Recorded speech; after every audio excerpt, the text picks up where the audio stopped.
Hey there, welcome to the Cause and Effect podcast, where we talk about the human stories and lives of entrepreneurs and change makers.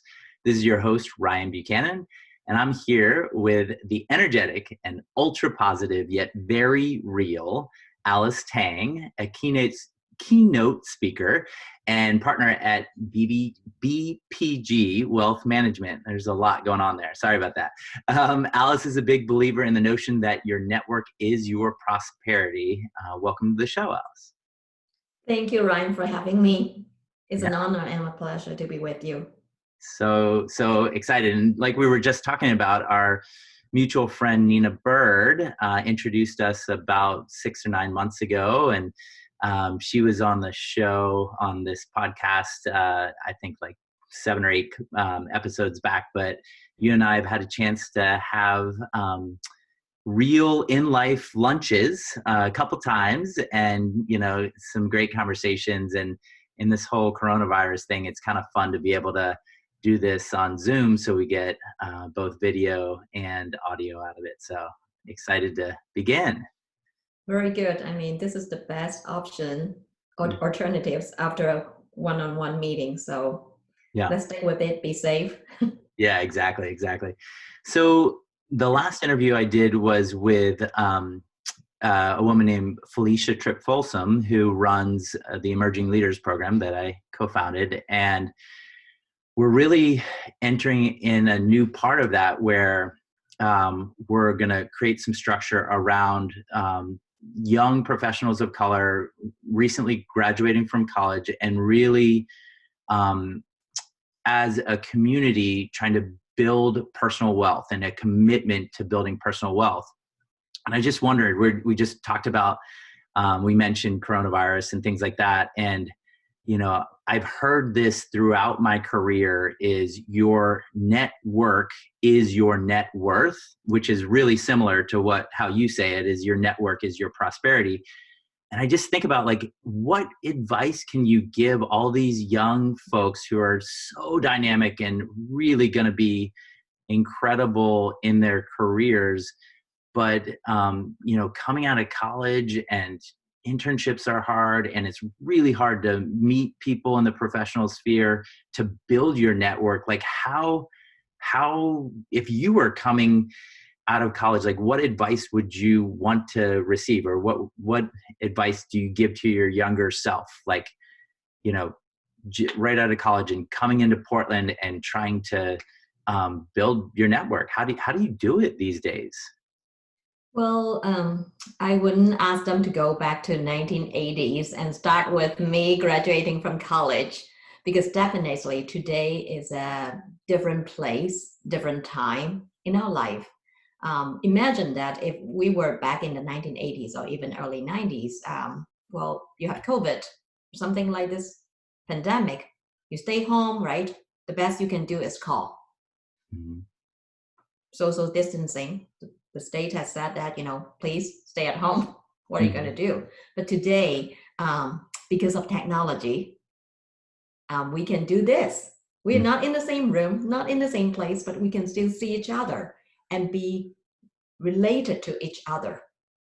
So my number one tip for graduates is, you personally, believe it or not, have a network. And some of them say, well, my network is 3 people. My network is 10 people. My network, nobody's had a network of 1 million people when they started, put it this way. Unless you came from a family who has huge network. Many of us don't, and I do not. You do not, Ryan.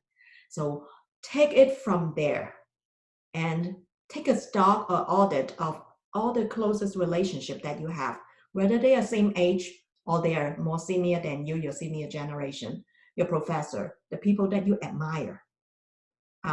The one person, man or woman, who always have been the person you think about, okay, I'm in a tough situation. What would Ryan do? And I haven't got to know Ryan. Start reaching out. And depending on the person's preference, some of us older folks, excluding me, I don't call myself old, some people who are older than me, who might want to just do a call or just a letter or email, flow with their preference of communication.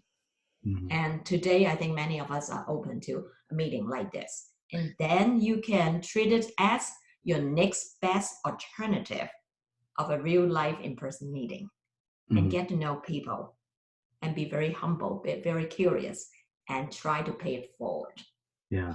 So we're going to jump around in your life a little bit, but so it's not going to all be linear and things like that. But you, like, there was a light bulb that went off when you were working for someone else, and you were basically this whole notion of, hey, I need to expand my network. Can you describe like that moment when you realized how critical that was? And then I know when we've had lunch, you're just so grateful that you had that like aha awakening moment, because your network is quite a bit stronger. And when you do keynote speeches, you talk a lot about how to build your network. So I think, the community that we're trying to build here with cause and effect and things like that, like your network and creating an intimate network and like going deep in that is so critical to like success for the rest of your life, and not just financial success, but like,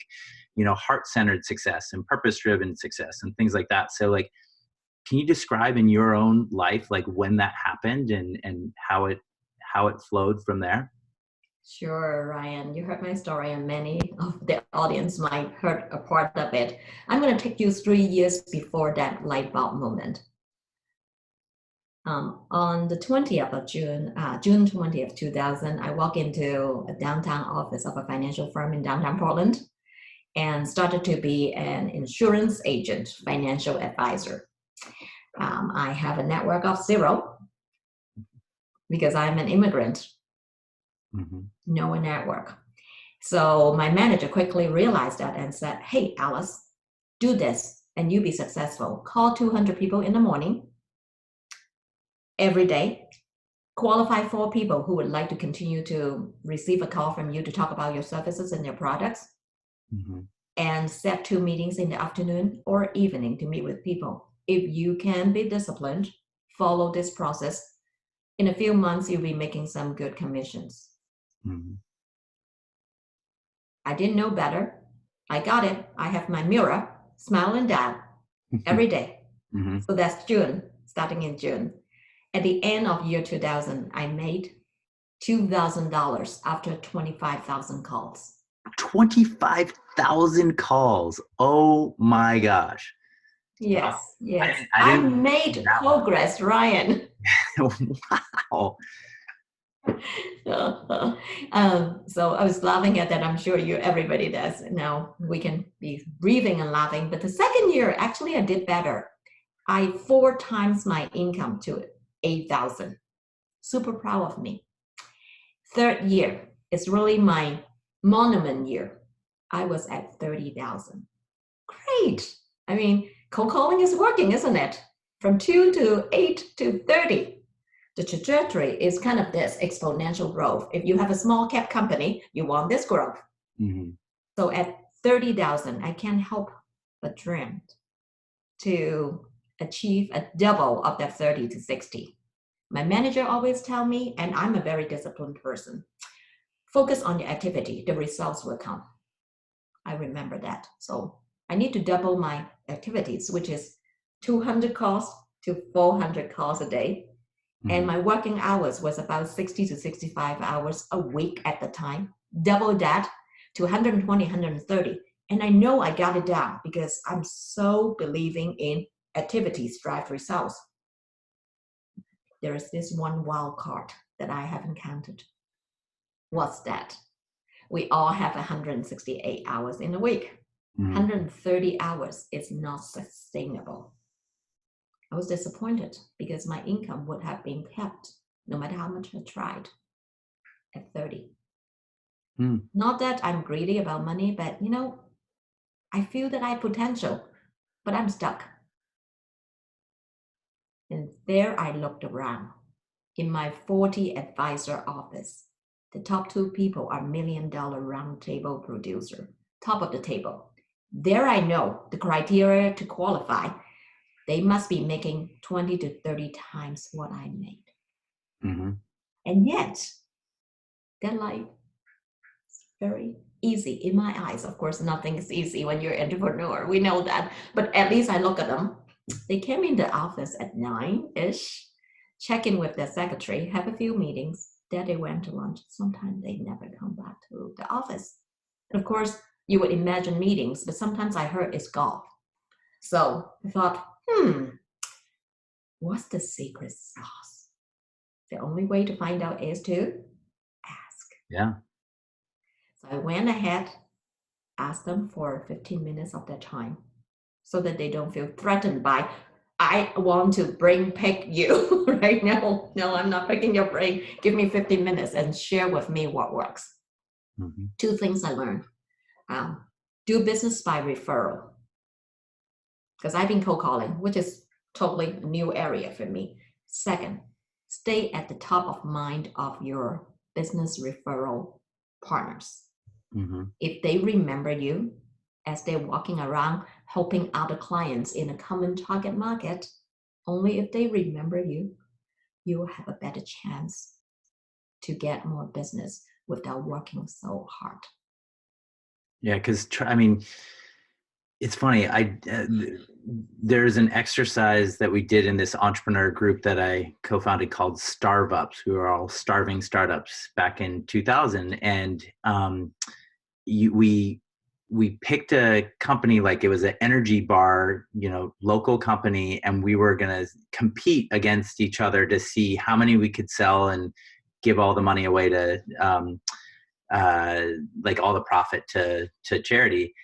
And the people who did far better, they basically worked the least, and they called their wealthiest friend and said, hey, can you buy 1,000 bars? And they're like, I don't want that, but I'll just give it all to charity, but I'll give you $1,000 or something like that. And they did way better than the rest of us that were on the streets trying to sell to all these strangers, and it just wasn't working. And so it was to have that experience, that like real time feedback, was exactly what you're talking about. Is the referrals go so much farther than like cold calling strangers. Yes, that's absolutely right. So that's the light bulb moment. So from then, I figured that, well, it's so grateful that I got to know what works, right? And then it's up to me to figure it out. So in the last 17 years, this is my 20th year in practice. I just continue to figure it out. And I still don't think I have all the answers, but my process work. I know. Mm-hmm. Is there any, have there been studies done on the correlation between, I don't know if you would look at a sample set of like a LinkedIn network and what your network is and your net worth, and if they did that with a ton of people, and if there really was this absolute correlation based off the quality of your network and your personal net worth. Like, have you seen any studies on that? I'm afraid I'm a little ignorant about that. I haven't gone down the search, but I'm sure that if we stop our conferencing here and do Google, there will be a million of them coming out, whether they're true or not, right? But let's start with a belief. So I own my belief. My belief is, I like you, Ryan. I need to be wealthy here. Mm-hmm. To be wealthy really in my piggy bank. So my belief is beyond oxygen and water. Relationship and money are the two necessities that we cannot live without. Mm-hmm. In the last 3 decades, I'm in my 50s, I continue to try to figure those two things out, money and relationships. And I come to conclude that if we can attend to the relationship that is the most important to us, our loved ones, our business partners, our community, everybody's relationship is different. If we can attend to the most important 10, 20 relationships, money just will come. And I mean, I don't need to be Bill Gates or Warren Buffett to be happy and have a comfortable life. I define my comfortable life. Mm-hmm. And I know you are comfortable. I'm comfortable. But we might have different net worth. So what is money? It's not a measurement of me. Money helps me to buy things that I can buy. For example, time. There are things I don't want to do. I just want to focus on relationship or coaching people how to do relationship. It release me time. So Yeah. I'm not sure if I answered that. No, you did. I think it's really important to redefine net worth in like your personal net worth is how much you give yourself credit for being worthy of love, of all of these emotional things. And yes, financial piece of net worth is important. We need it to live, but it's not 100% of that net worth calculation. And especially if you have enough to care about potentially the rest of your life, either through a stream of income when people are working or retired with a stream of income, or you have, really good saving or asset, whether you're a very successful entrepreneur and business owner like Ryan, or you're just the Alice Tang, right? Doesn't matter. If we have enough beyond that, Mm-hmm. you can take it there, Yeah. up there, Yeah. above, right? Mm-hmm. Yeah. Having Totally. enough and you're not stressed, that's good. And then we can be relieved to do the meaningful work, just like you're doing the podcast, creating these channels for entrepreneurs and people in our community to listen to. Exactly. Well, thank you. Well, awesome. So we're going to switch gears a little bit to get into your personal story. And so going from kind of community focus into the personal. And a lot of times I start with, what your family's like and, mom and dad and, siblings and where you were born and where you grew up and things like that. And I know that instead of chunking it out into like 5 or 6 different questions, which I almost always do in all of the other podcast interviews, I know that the way that you tell it is you often do that, and your story is so key to kind of like a lot of the messages that you get across in empowering, women investors and empowering all of us to kind of take control of our lives. Is rooted in a lot of things that you've overcome and a lot of like really independent things that you've had as part of your personal story. So I'm just going to have you flow with it, and I might chime in with little clarifying questions, but just, take us back to where you're born, what life was like as a kid. And then I know you did some big travel and through college in London and things like that. So then we'll reassess once we get to the right after college. So tell us your story. Sure. So I was born and raised in Hong Kong in the 1960s. My mom was born and raised in Hong Kong too. And of course, at that time, there's a lot of people who immigrated from China to Hong Kong. Okay. So my mom was born and raised in Hong Kong. She's the first high school graduate in her generation. She went ahead and gotten her nursing certificate, which is unheard of in her village, her small suburb in Hong Kong. My dad came from China because there's a war in China. So grandma took all the kids to Hong Kong, and they are relying on a close relative to take care of them. Mm-hmm. And my grandpa passed away in his 40s due to pneumonia, just like crazy. Why would you die of a pneumonia? But medical science was not fast enough to get to him, probably. So my dad is the number 2 child in his siblings. The first and the second child will go to work. My grandmother was illiterate, so she can't really help. So they become the fathers mm-hmm. of the family. So my dad, he is a very optimistic person. He's my rock. Mm. He, of course, didn't finish high school, junior high, because he needed to work and make money. But he learned English in his 30s because he had this vision. I don't want to be a blue collar. I want to own my company. And the only way to break out and provide for my family is to learn something really different and uncomfortable. Mm-hmm. And so when he retired, when he sold his company, Disneyland was one of his customers.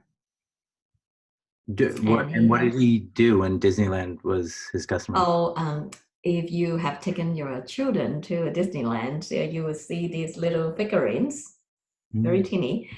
It could be Minnie, could be Donald Duck, could be any character who pose, right? Holding a tennis racket or golfing or fishing or just a pose. mhm, So his company, before he retired and sold the company, manufactured these figurines. mhm. He had 2,000 workers in Shenzhen, China. Okay. And all of these moldings come out as white. So Uh, it's a little white Mickey Mouse. So the 2,000 workers are all women with very good eyesight, under 30. They use the paintbrush to paint everything so that it can show up to your children, Ryan, Fascinating. in Disneyland. And you can buy them for $9.99. Probably the cost is not even 1/10 of that.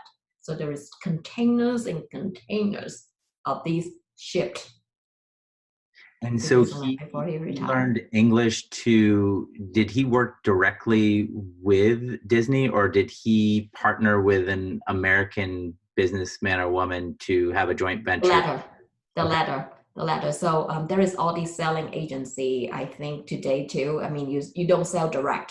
Right. Disney does not do direct. So selling agency, because of his relationship. And he really has helped the owner of the agency when he started out, even connected him with his wife. Hmm. So they have this strong relationship. For this guy is younger and very fluent in English. Got the business. Took him to see to the presentation. So he has broken English, right? But guess what? It's the relationship to get him to the table. The Yeah. most important thing is get to the table. Now you can present.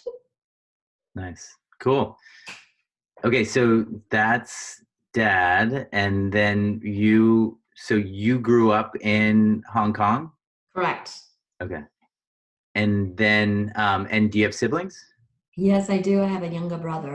We are very close. He's 2.5 years younger than me. When we played teacher and student, he always played my student when we were like kids. Uh-huh. And the good things about my brother is we know each other exists all the time, but we don't need to talk like daily or weekly. If we're in trouble, we'll show up. And he's the person who holds the space for me. So I could be showing my dirty, smelly laundry, and he will not judge me Mhm. and will not tell me what to do unless I ask.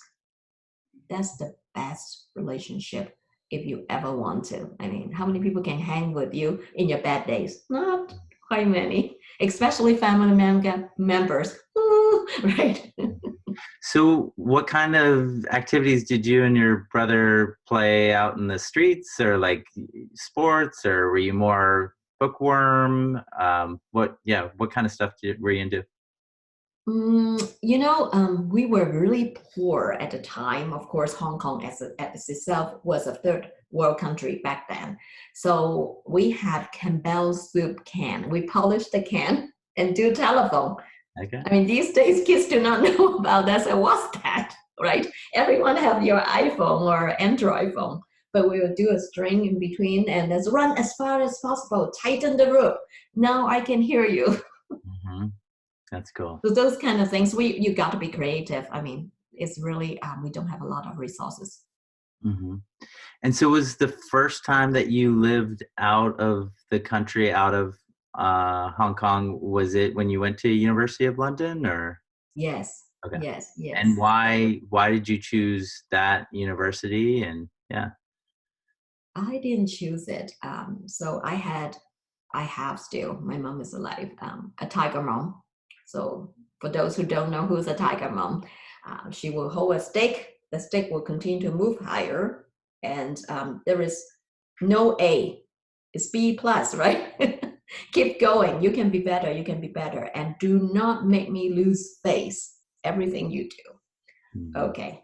So I feel that I have a very strong, loving, but yet fearful relationship from my mom. I was lucky. I didn't enter. My result was not good to enter the two university in Hong Kong. because there were only two. The entrance is 100 to 1, perhaps. So I'm just a grade 99. You passed the test does not mean anything. So my mom said, if you want to be a nurse, you want to be a teacher, you can get certificate or a secretary or a blue collar, but you can also choose to go to England. And knowing that England, Hong Kong is a colony of England. So knowing that coming back, you can have a better opportunity. Of course, how about Canada? How about Australia? How about United States? I mean, it's not as close back then to Hong Kong as England. So she proposed that. And of course, she's a great saver. That's why, we have the funds to support me and my younger brother to go there. So I wasn't good enough when she offered me the option. Of course, I am going to take the risk, the London option, to be as farther away from my mom as possible. But I didn't know that when I hit there, Hong Kong is a good place that prepared me both written and how to read and how to write English, but not how to speak. Okay. Now that we are having a conversation, there is no delay. Actually, it's a high accomplishment for me. When I hit England, when people say something with the English accent or not, it doesn't matter. I have to process, right? The process. I heard about the word, but where did I heard about it? What is the translation? There is no Google Translate at the time. You have to figure out. So the delayed in response actually caused a lot of hardship because people who are English speaking in culture, not all of us are, but some of us, at least back then, are less tolerant with that delay. So there was a lot of hardship. Are you dumb? So there I learned my first phrase, other than, going to the bathroom and all those things you do with necessity, is I beg your pardon. So I can buy time to process. Yeah. I mean, I think was it Mandarin that was mainly spoken in Hong Kong? Cantonese. Cantonese. Okay. I'm sure I would have to process a lot to really process. And I think I went when I was 12 years old, and people speak fast there, kind of like in New York. Oh yeah. My dialect is really fast. Yeah. Yeah. So yeah, that makes a lot of sense to me to have to process.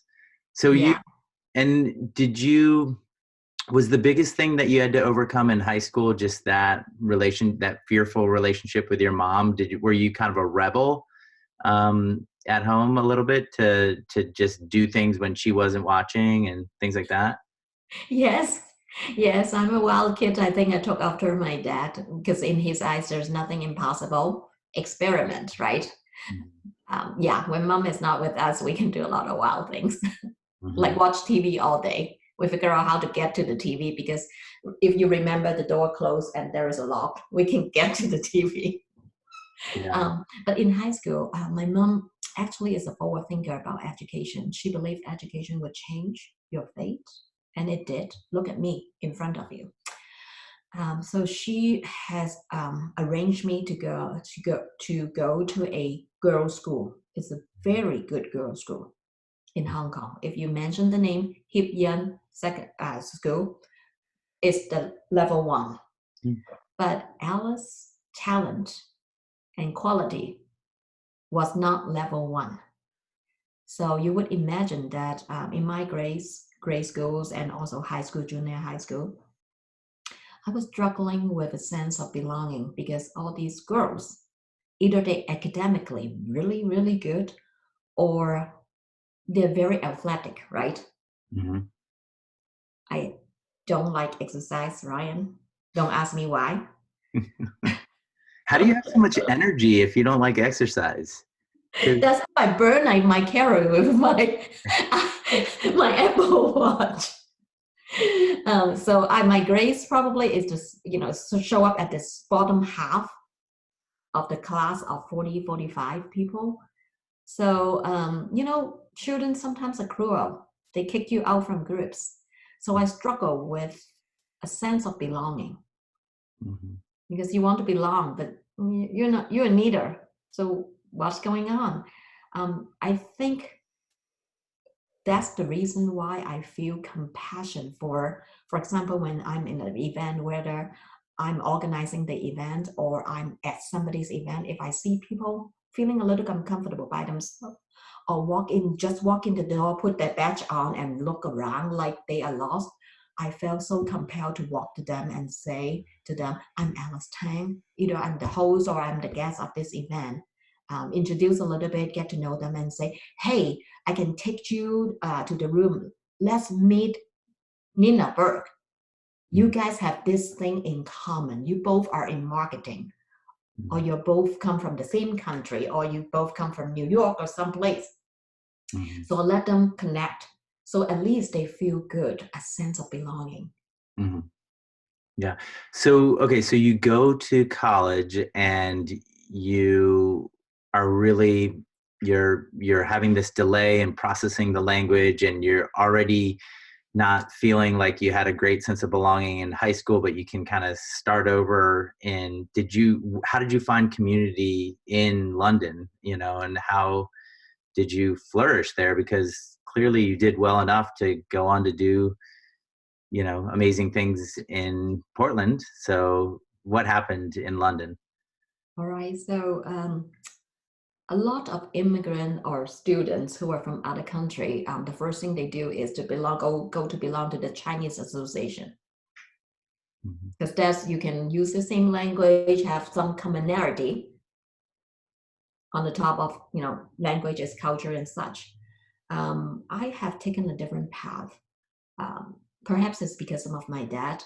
I still meet and talk with Chinese students, but I wanted to join some society and be a part of my English-born students, fellow student. Selfishly, I want to practice my English because I cannot use I beg your pardon 5 times in a sentence. Right. So what's the best way to learn is to keep talking about it rather than use my own country language, because I'm not going to improve. This is my golden chance, not only to get my bachelor degree, but see how good I am to learn something new and take it home. So I have a group of my friends in my class. Of course, we can sign up to different class, but these people are 6 of them there. They're all English.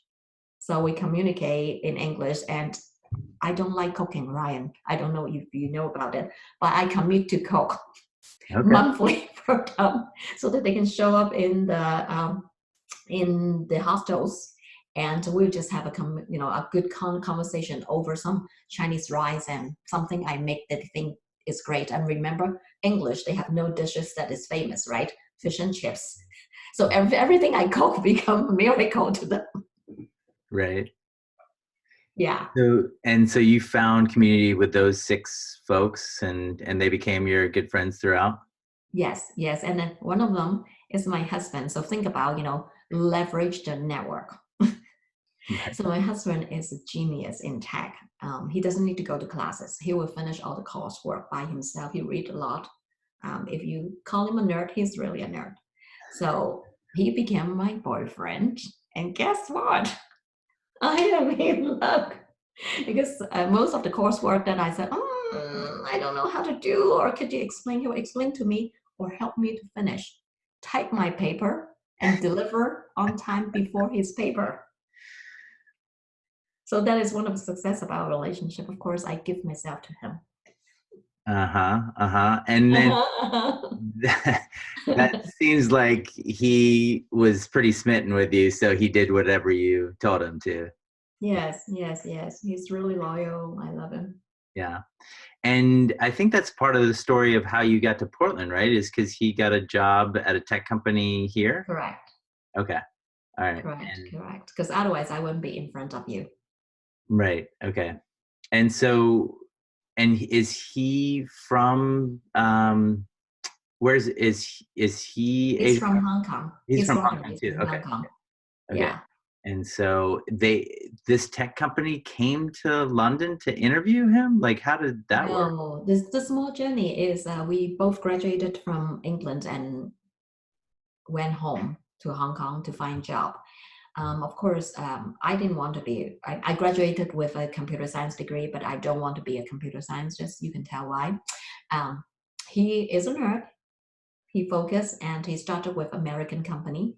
And the last company before he left Hong Kong was Sequent Computer Systems. Got it. And then they got It's bought. a local company here that was bought by IBM many years ago. So that's that relationship that brought me to in front of you. Okay, so as you were telling me about really coming into the English language, I know you've been really intentional about becoming a keynote speaker. And so I just find it fascinating that, you know, English isn't your first language, but you like have mastered it. And then you've gone on to be paid to be a keynote speaker all over the place. And I think I saw somewhere on LinkedIn, like you've gotten several like certificates and things like that from different groups. I'm not sure if it was Rotary or National Speakers Association. I'm a professional member. yeah. And then, but I don't know, did you get your start with like Toastmasters and work your way up? Like, how did you go from struggling with the English language to being a paid keynote speaker? I'm fascinated by that. When I walked in Portland State University for my second degree, before I started a financial job or financial career, the biggest difference between the English and the American education system that I know of today could be different is the English system focused on the coursework and the quality of the coursework and exams. Mm-hmm. The American system focused on coursework, the quality of the coursework, and also your presentation. Mm-hmm. So no one would got an A in my class for any classes if you are unwilling to present. Mm-hmm. So sometimes I saw my fellow classmate who presented really well, but I know the coursework may not be as great as mine. But I was such nervous woman or a person in front of the podium. Even just to read the PowerPoint was nervous to me. Mm-hmm. But I just told myself, you know, how can they do it? I cannot. Perhaps this is their first language. That's why. What's my problem? So my problem was probably I'm lack of practice. I'm not familiar with the topic, or I'm not passionate of believing in the topic. Mm-hmm. Those three things. So I just made a decision I must master it. And over time, of course, I started my financial journey and I haven't started speaking yet. But about 10, 12 years ago, I'm glad that this is video. I've drawn this. Okay. Oops, here. I've drawn this. Courage, self-confidence, a lot of relationships, money, and someone's dancing on the left. It's wellness. Wellness. It's health or wellness. Okay. Okay, so I drawn this. And I thought to myself, courage, create confidence. Confidence, create wealth. This is about 12 years ago. I shown it to a friend and she said, this is your topic. Mm-hmm. So there I walk into my first presentation with about 50 people, talking about confidence, how to build confidence from your courage to step in the zone that belong to you, but you cannot see how it unfolds. Mm-hmm. And then it's about, your wellness, right? It's not only money we talk at the beginning, your personal wellness. Mm-hmm. Am I taking care of my community? Then the money will come. Mm-hmm. Just enough for me to live. So I'm piecing things together as I hear your story. And when I hear how intentional you were about becoming a speaker and really wanting to master something that you were like not very good at, to me, what comes to mind is you must be really competitive. And I say that in a good way, because I think most entrepreneurs are really competitive. Like you have to have the drive to do 25,000 calls in a year. I mean, tell me about, like, I'm also hyper aware of the good parts of competitiveness because I'm watching this series on ESPN called The Last Dance about Michael Jordan and his rise in his last season. And he was just so competitive. But like, do you self-identify as a competitive person in a good way? I think I'm competitive too, but I just want to know, like, you have a lot of drive to hit these goals that you've hit. How do you relay that to other people when you're giving workshops and keynote speeches for people to be as driven and as competitive as you are? Yes, I'm very competitive. Sometimes it hurts when you're number two, not number one. But living more than 50 years, I know that it's not so much more about how I'm better than another person. It's more about how I am better than the me yesterday, and how my competitiveness can help me to proceed in the vision of the roadmap that I'm going. So similarly with public speaking, yes, you all saw the graph that I've drawn. I mean, randomly, it's not a good drawing, but it demonstrates the point. The point is, I see that in my vision. And anytime when you can write it down or draw it, it is here. That is the drive.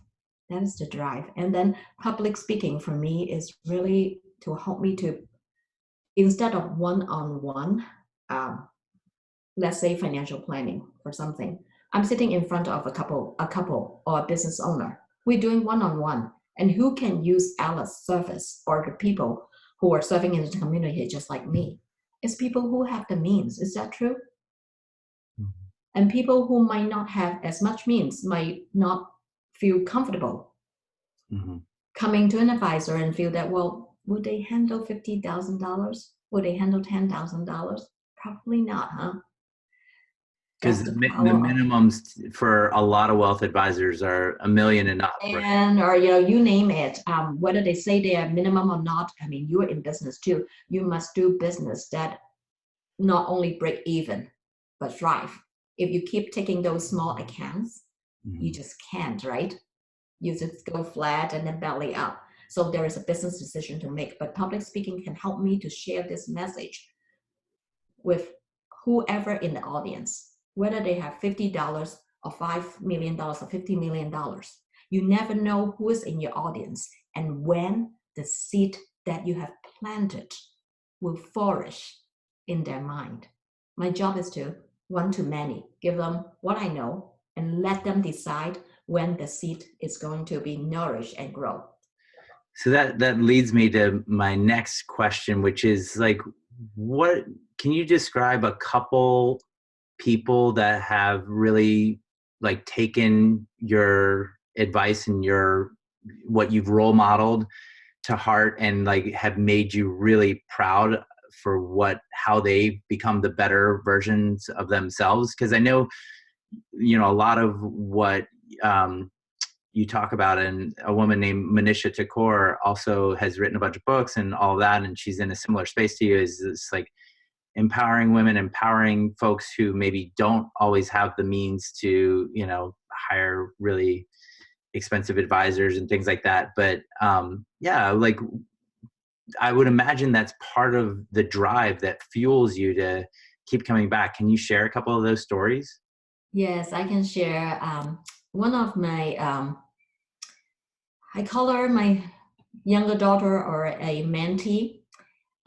She also is a client of our office, but she doesn't have the same means as other clients, the typical, like, what is your ideal client profile? She doesn't.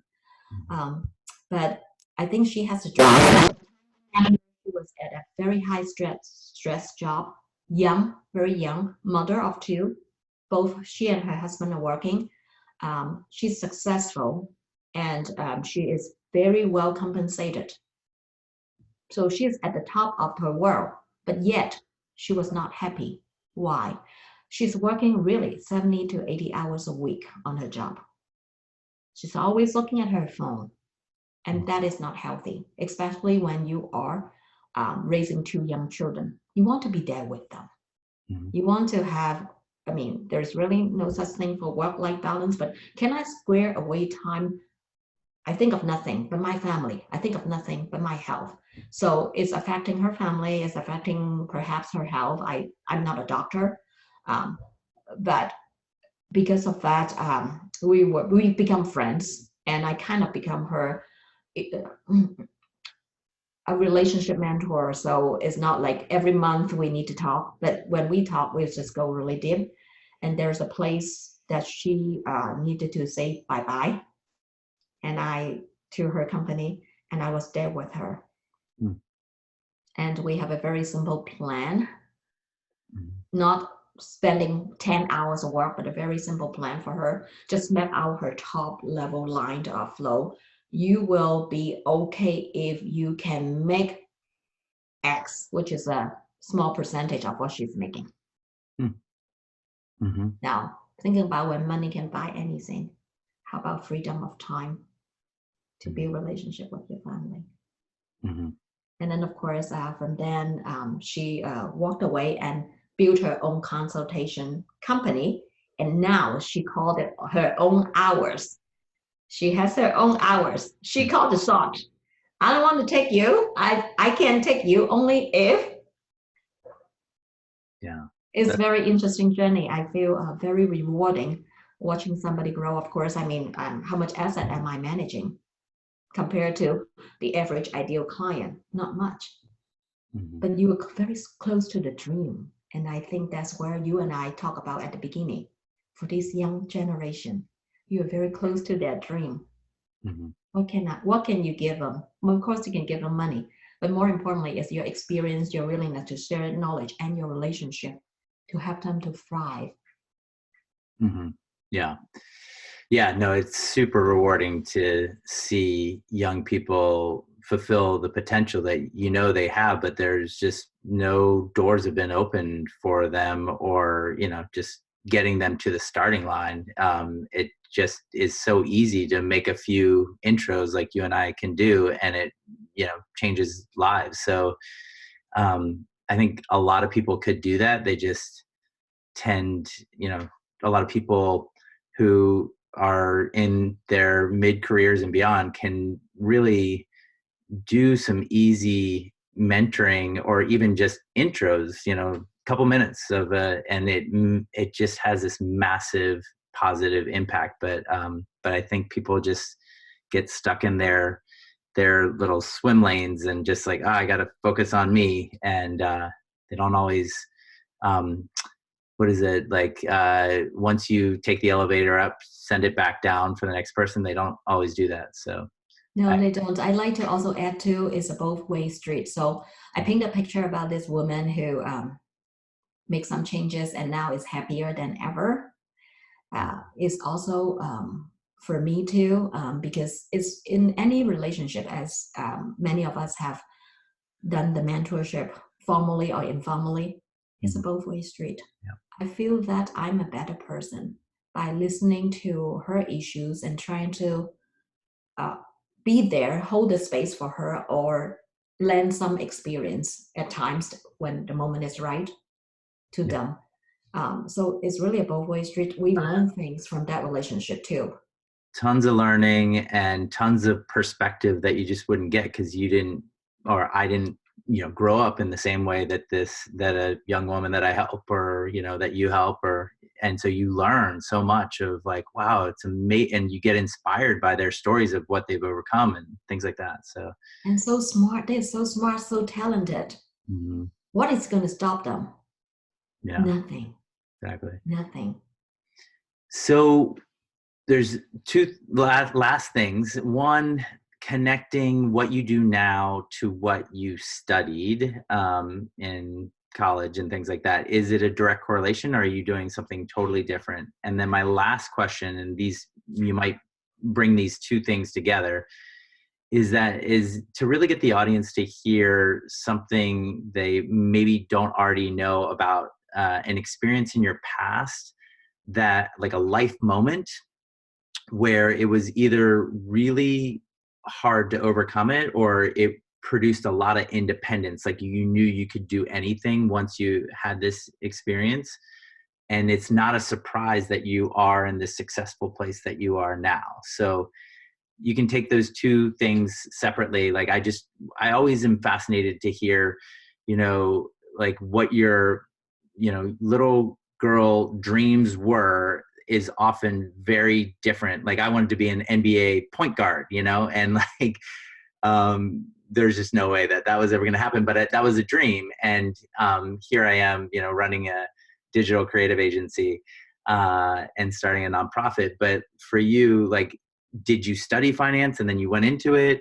What were your, that dream and where you are, as well as like a life moment that might have nothing to do with academics or anything like that, but is more like personal or a family moment or something like that, and where you are now? Yeah, very, very good question. So first question, I wanted to be a flight attendant when I was growing up. I wouldn't get into that industry because I was too short and still am too short, because they need people who are tall enough to push those up there. I never thought about that. Every time I'm on the plane, it's like, excuse me, sir, can you help me with this there? I beg your pardon. Yes. So the dream is out the window. I studied computer science as my first degree. My second degree is international management. Both degree indirectly has relationship to get me to where I'm at, but not directly. So let's talk about my computer science degree. It's not about that degree. It's about the college education system, help you to know how to run projects, how to think strategically, how to plan things. And for me, it's a bonus because I'm learning a new language and a new culture and make some real good friends in that country. Mm-hmm. Okay. And then my Portland State University, Master in International Management. I was trilingual, I still am trilingual. I can go back to that space. But because of whatever happened 20 years ago after I graduated, the job market was not pertaining to that. Nike was not hiring me. Who knows Alice Tang? Nobody. So I had to start somewhere. So I say by accident, I came into my current career. So the lesson I've learned there was, when life show you, just go with the flow. There's treasure around the corner or on the path for you. If you're not fighting life, do not fight life. Flow with it. When you cannot get that, something better is in front of you. Because if you keep looking back, you cannot pay attention in the front or right in front of you. So can you, this last piece, like, can you talk, and maybe you already talked about it before with, either with maybe, going to London and living abroad for the first time, or maybe it was, proving your tiger mom that you did live up to her expectations. What was that defining life moment where it's like, hey, I have this drive and I am this independent woman, and it's not a surprise that I'm, in my 50s really successful, because when I was, 19, I had this happen to me, or things like that. Yes. So I think having the courage to step into the zone and then using the resource, which is really a blessing that they have savings to be there, is important. And then when I graduated, I was the first child in my generation to have a degree. No child. I was the first child, but then of course I have cousins who graduated from college after me. But that was a very proud moment. And then because of that experience, I was able to take on more risk. Of course, they have calculated risk. You don't just jump up the bridge and see if there is enough cushion down there when I'm not prepared. But I'm able to take more risk, and even I can see clearly in the front. Keep walking. Yeah, that's beautiful. Yes. It's been so. I knew not even half of the things that I learned throughout this podcast interview. And so I'm so thankful that you took the time, and your story is amazing.